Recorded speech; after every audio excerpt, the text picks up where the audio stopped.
Well, I can't cover this fast enough. We have Candace Owens updates. Over the weekend, as everyone was trick-or-treating, she, of course, was being thrown under the bus by a mentor at Turning Point USA. Candace tweeted this: the decision to murder Charlie Kirk was made after he let Tucker Carlson take the stage. I feel certain of that. She talked about this on her live stream, which we are going to cover. But first, I wanted to share a clip that was shared by Jimmy Dore from Turning Point USA. It is titled "Shut Up, Turning Point USA Mentor to Candace Owens." This, of course, they didn't use Candace's name in this rant, but she, of course, is taking the lead with the conspiracies surrounding surrounding Charlie Kirk, his untimely death, and all of the things that don't add up. Let's have a listen. I haven't followed a lot of what Candace Owens has done. Oh, so he is saying her by name. My apologies. I didn't think he had the gall to call her out by name. Here we go. But I will say what I have seen, there's a difference between a possibility and evidence for a possibility. You can speculate on anything you want, but unless you have evidence, shut up. Whoa! Shots fired. Now listen, I understand what he's saying, that there's a difference between evidence and theories and things like that. But Candace Owens is allowed to speculate. People can decide to watch or not. The question really is like educating audiences to know the difference between speculation versus like what level of evidence do you have? How ironclad is the evidence? And Candace does have a lot of circumstantial things she talks about. We're going to cover some of it right here. I maintain that it is fair to let her continue to, play this case out publicly, do her investigation publicly, show her math publicly. That's fine. You know why? Because the government has been there's just zero trust left. There's zero trust left. So I don't blame people for taking matters into their own hands. It's like the boy who cried wolf. This exists because there is so much uncertainty about what you're actually being told and if the work's actually being done, right? Everyone sort of trusted the government that they were looking into Epstein. And then all of a sudden, after several years of trusting the government and not thinking too much about it, the government was like, all right, nothing to see here, case closed. What? No. And then people realize, all right, I guess we got to take matters into our own hands. I don't blame Candace for that. What does Jimmy have to say? Shut up. Shut up. So there's tons of evidence. The fact that the bullet didn't go through his neck and take his head off like every 30-06 bullet would. The fact that they lied and said it got stopped by his spine. His spine was Superman, they said. Made of steel. Who said that? The guy from Talking Points USA, Colvett, said that. But he wouldn't tell us which surgeon said it. He won't tell us the surgeon who said it. He said that he talked to a surgeon, and the surgeon said that he was like Superman. His spine was made of steel. Hey, guess what? A 30-06 bullet goes through steel. So that's the first lie, but you should shut up about that. His father, Mikey McCoy, the chief of staff, his father said he was covered in blood. There was no blood on him. In fact, he left the scene before Charlie Kirk ever even fell off the chair. But you should shut up about that. There's a million things wrong with this story. That's just two. The fact that he changed his clothes 3 times, he somehow snuck a gun up onto the roof, put it together, took it apart, then jumped off a roof with it, covered in a towel, and then he ran. But nobody saw him carrying this rifle. And then, yeah, so and it goes on and on and on. And listen, I mean, where I stand on it is like it's going to go to trial, and they're going to, the prosecutors, the state is going to put together their case, and I think the trial itself will be fair. But why we're so shaming of other people that want to discuss it and do their own research? I don't blame people at this point. I don't. So Candace said that the decision to murder Charlie was made after he let Tucker Carlson take the stage. No, she said, I feel certain of that. That to me does not mean she has proof. That means that's her hunch.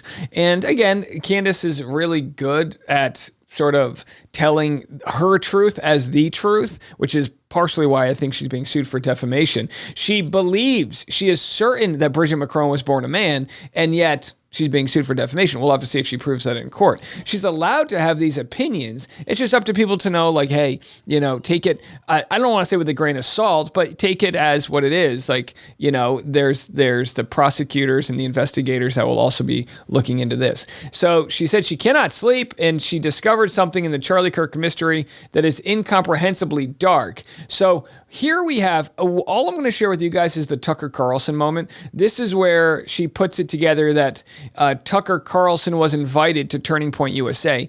Meanwhile, there were donors of Charlie Kirk's that were trying to pull out their donor money for his association with Tucker Carlson and Megyn Kelly.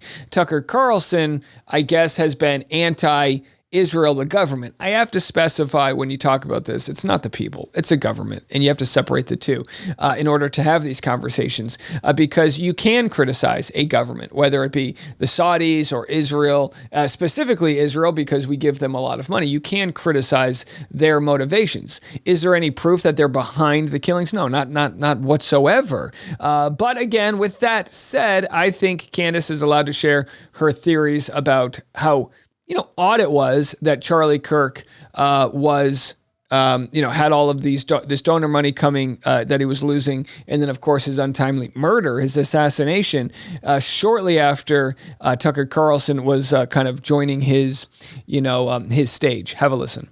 Okay, we'll get back to that. Let me just get through this. Okay, so we have Tucker Carlson then speaks in July 11th of 2025. This is a very big deal, okay? Very big deal. Tucker Carlson gets on stage at Turning Point USA, and there is a donor panic, an absolute panic. He gives a speech.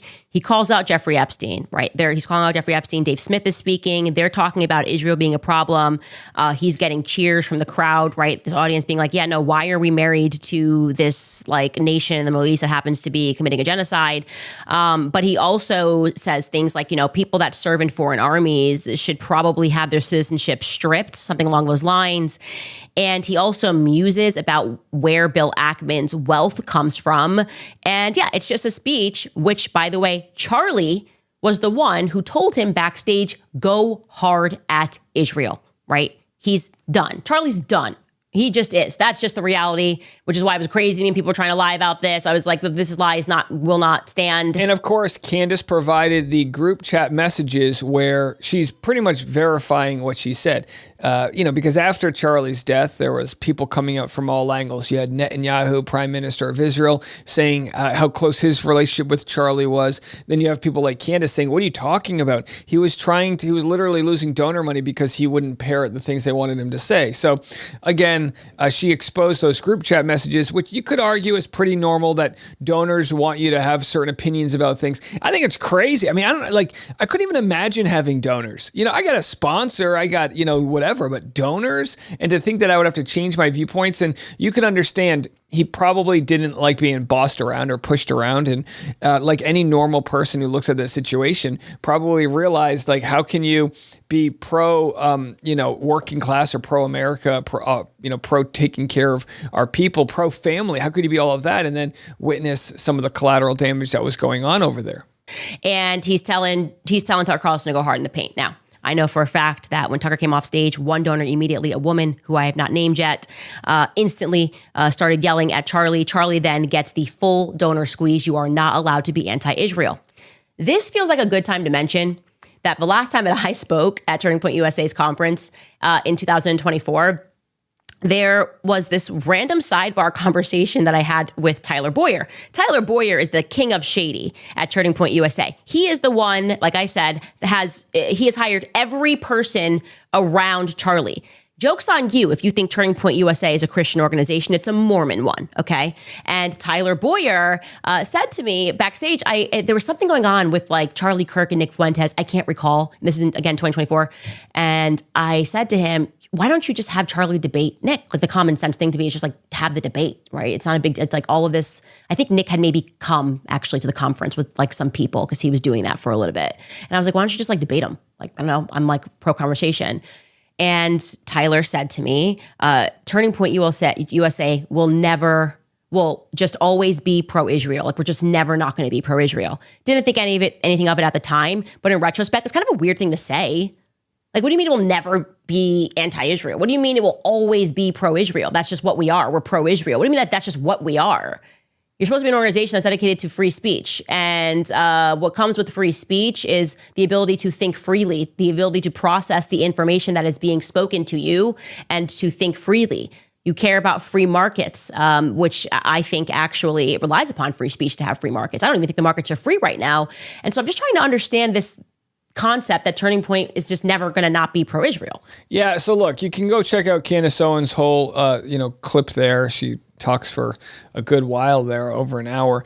But I'll just say this, it's good to see people coming to the defense of the First Amendment. There was plenty of pro-Palestine protesters that were either deported or whatnot. And there was other issues with the pro-Palestine.